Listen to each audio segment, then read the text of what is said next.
英語聞き流しリスニング、英語テキストと MP3 音声ダウンロードはホームページからご利用いただけます。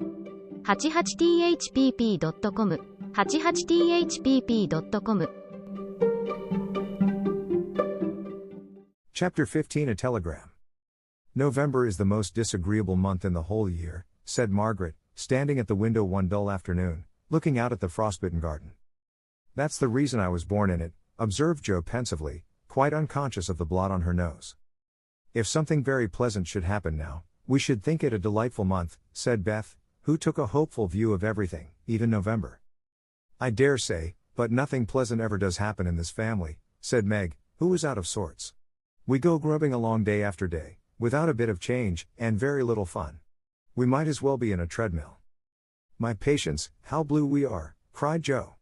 I don't much wonder, poor dear, for you see other girls having splendid times, while you grind, year in and year out. Oh, don't I wish I could manage things for you as I do for my heroines. You're pretty enough and good enough already, so I'd have some rich relation leave you a fortune unexpectedly. Then you dash out as an heiress, scorn everyone who has slighted you, go abroad, and come home my lady something in a blaze of splendor and elegance.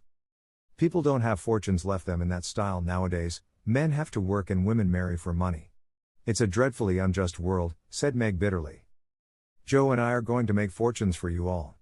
Just wait 10 years, and see if we don't, said Amy, who sat in a corner making mud pies, as Hannah called her little clay models of birds, fruit, and faces. Can't wait, and I'm afraid I haven't much faith in ink and dirt, though I'm grateful for your good intentions. Meg sighed, and turned to the frostbitten garden again. Joe groaned and leaned both elbows on the table in a despondent attitude, but Amy spat it away energetically, and Beth, who sat at the other window, said, smiling, 2 pleasant things are going to happen right away. Mommy is coming down the street, and Laurie is tramping through the garden as if he had something nice to tell. In they both came, Mrs. March with her usual question, any letter from father, girls? And Laurie to say in his persuasive way, won't some of you come for a drive? I've been working away at mathematics till my head is in a muddle, and I'm going to freshen my wits by a brisk turn. It's a dull day, but the air isn't bad, and I'm going to take Brooke home, so it will be gay inside, if it isn't out. Come, Joe, you and Beth will go, won't you? Of course we will. Much obliged, but I'm busy. And Meg whisked out her workbasket, for she had agreed with her mother that it was best, for her at least, not to drive too often with the young gentleman. We 3 will be ready in a minute, cried Amy, running away to wash her hands. Can I do anything for you, Madam Mother? Asked Laurie, leaning over Mrs. March's chair with the affectionate look and tone he always gave her. No, thank you, except call at the office, if you'll be so kind, dear. It's our day for a letter, and the postman hasn't been. Father is as regular as the sun, but there's some delay on the way, perhaps. A sharp ring interrupted her, and a minute after Hannah came in with a letter. It's one of them horrid telegraph things, Mum, she said, handling it as if she was afraid it would explode and do some damage. At the word telegraph, Mrs. March snatched it, read the 2 lines it contained, and dropped back into her chair as white as if the little paper had sent a bullet to her heart. Laurie dashed downstairs for water, while Megan and Hannah supported her, and Joe read aloud, in a frightened voice. Mrs. March. Your husband is very ill. Come at once. S. Hale. Blank Hospital, Washington. How still the room was as they listened breathlessly, how strangely the day darkened outside, and how suddenly the whole world seemed to change as the girls gathered about their mother, feeling as if all the happiness and support of their lives was about to be taken from them. Mrs. March was herself again directly, read the message over, and stretched out her arms to her daughters, saying, in a tone they never forgot, I shall go at once, but it may be too late. Oh, children, help me to bear it. For several minutes there was nothing but the sound of sobbing in the room, mingled with broken words of comfort, tender assurances of help, and hopeful whispers that died away in tears. Poor Hannah was the first to recover, and with unconscious wisdom she set all the rest a good example, for with her, work was panacea for most afflictions. The Lord keep the dear man. I won't waste no time cryin', but get your things ready right away, Mum, she said heartily, as she wiped her face on her apron, gave her mistress a warm shake of the hand with her own hard one, and went away to work like 3 women in one. She's right, there's no time for tears now. Be calm, girls, and let me think.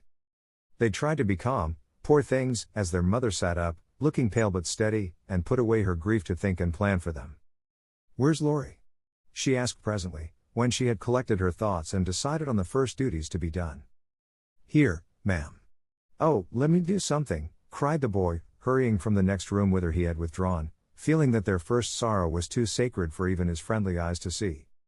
Send a telegram saying I will come at once. The next train goes early in the morning. I'll take that. What else? The horses are ready. I can go anywhere, do anything, he said, looking ready to fly to the ends of the earth. Leave a note at Aunt March's. Joe, give me that pen and paper. Tearing off the blank side of one of her newly copied pages, Joe drew the table before her mother, well knowing that money for the long, sad journey must be borrowed, and feeling as if she could do anything to add a little to the sum for her father. Now go, dear, but don't kill yourself driving at a desperate pace. There is no need of that. Mrs. March's warning was evidently thrown away, for 5 minutes later Laurie tore by the window on his own fleet horse, riding as if for his life. Joe, run to the rooms, and tell Mrs. King that I can't come. On the way get these things. I'll put them down, they'll be needed and I must go prepared for nursing. Hospital stores are not always good. Beth, go and ask Mr. Lawrence for a couple of bottles of old wine. I'm not too proud to beg for father. He shall have the best of everything.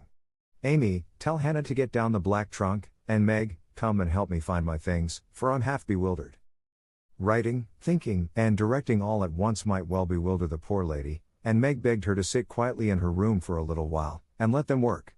Everyone scattered like leaves before a gust of wind, and the quiet, happy household was broken up as suddenly as if the paper had been an evil spell. Mr. Lawrence came hurrying back with Beth, bringing every comfort the kind old gentleman could think of for the invalid, and friendliest promises of protection for the girls during the mother's absence, which comforted her very much.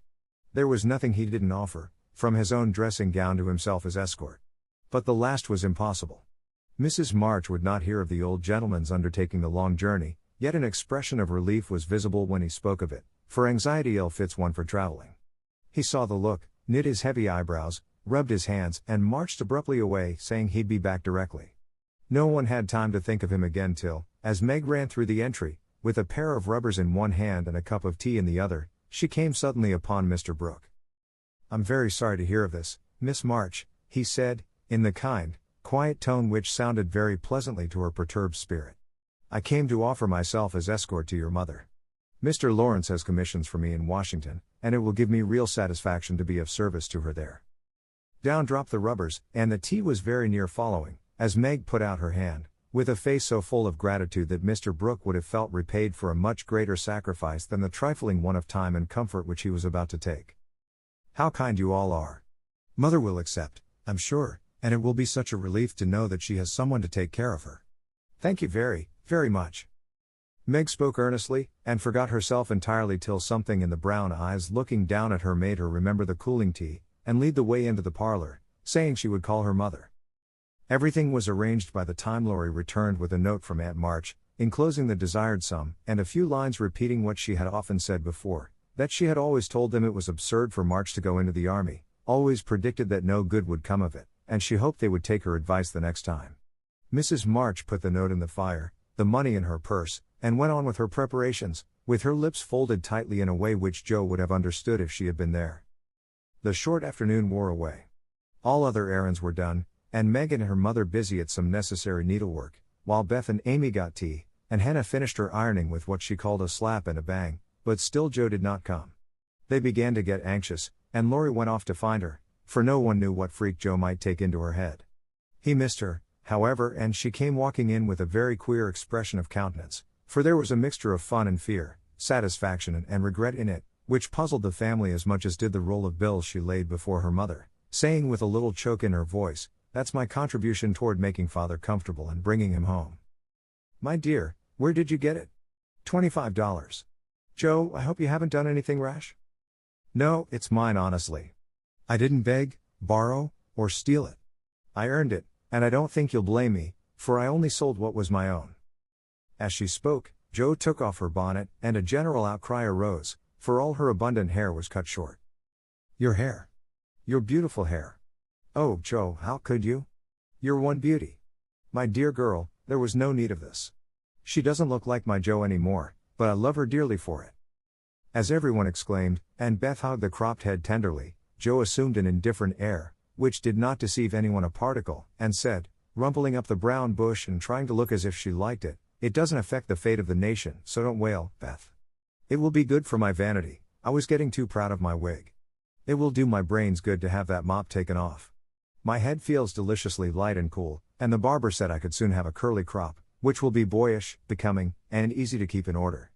I'm satisfied, so please take the money and let's have supper. Tell me all about it, Joe.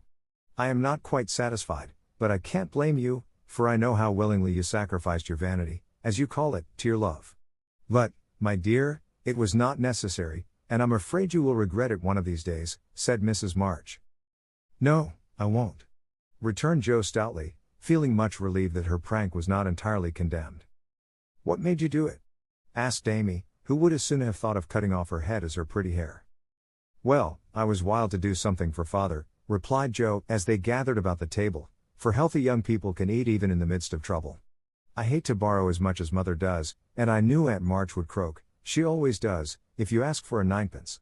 Meg gave all her quarterly salary toward the rent, and I only got some clothes with mine, so I felt wicked, and was bound to have some money, if I sold the nose off my face to get it." "You needn't feel wicked, my child. You had no winter things and got the simplest with your own hard earnings," said Mrs. March with a look that warmed Joe's heart. "I hadn't the least idea of selling my hair at first, but as I went along I kept thinking what I could do, and feeling as if I'd like to dive into some of the rich stores and help myself. In a barber's window I saw tails of hair with the prices marked, and one black tail, not so thick as mine, was $40. It came to me all of a sudden that I had one thing to make money out of, and without stopping to think, I walked in, asked if they bought hair, and what they would give for mine." "I don't see how you dared to do it," said Beth in a tone of awe. "Oh, he was a little man who looked as if he merely lived to oil his hair. He rather stared at first, as if he wasn't used to having girls bounce into his shop and ask him to buy their hair. He said he didn't care about mine, it wasn't the fashionable color, and he never paid much for it in the first place. The work put into it made it dear, and so on. It was getting late, and I was afraid if it wasn't done right away that I shouldn't have it done at all, and you know when I start to do a thing, I hate to give it up. So I begged him to take it and told him why I was in such a hurry. It was silly, I dare say, but it changed his mind, for I got rather excited, and told the story in my topsy-turvy way, and his wife heard, and said so kindly, 'Take it, Thomas, and oblige the young lady. I'd do as much for our Jimmy any day if I had a spire of hair worth selling.'" "Who was Jimmy?" asked Amy, who liked to have things explained as they went along. "Her son," she said, "who was in the army. How friendly such things make strangers feel, don't they? She talked away all the time the man clipped, and diverted my mind nicely." "Didn't you feel dreadfully when the first cut came?" asked Meg, with a shiver. "I took a last look at my hair while the man got his things, and that was the end of it. I never snivel over trifles like that.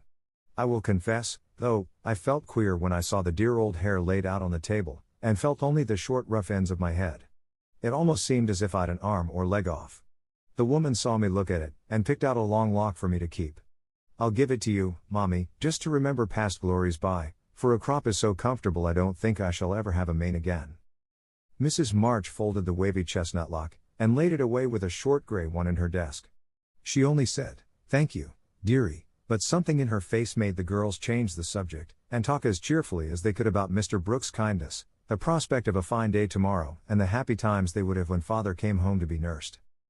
No one wanted to go to bed when at 10 o'clock Mrs. March put by the last finished job, and said, "Come girls." Beth went to the piano and played the father's favorite hymn.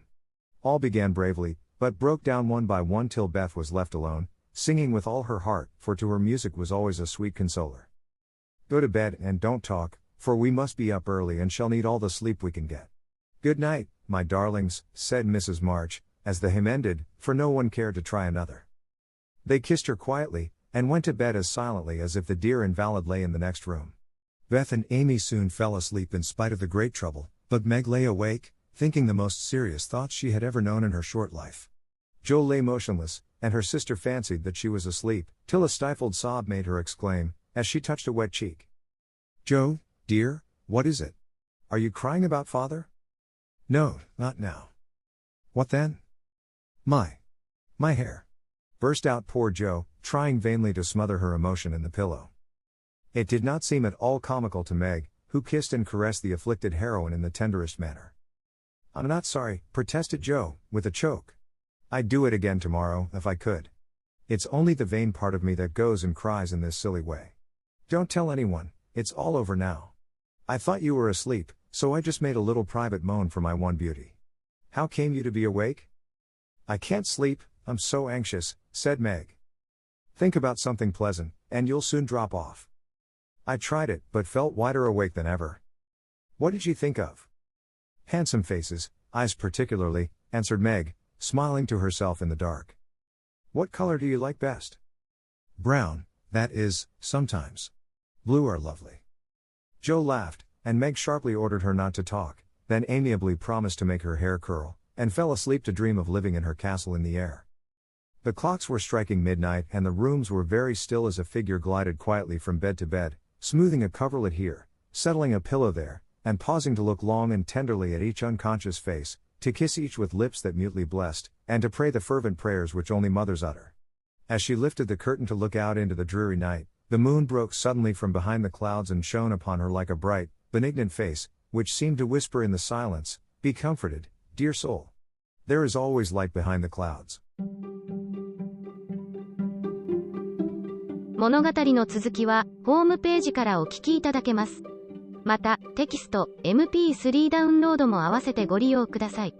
88thpp.com 88thpp.com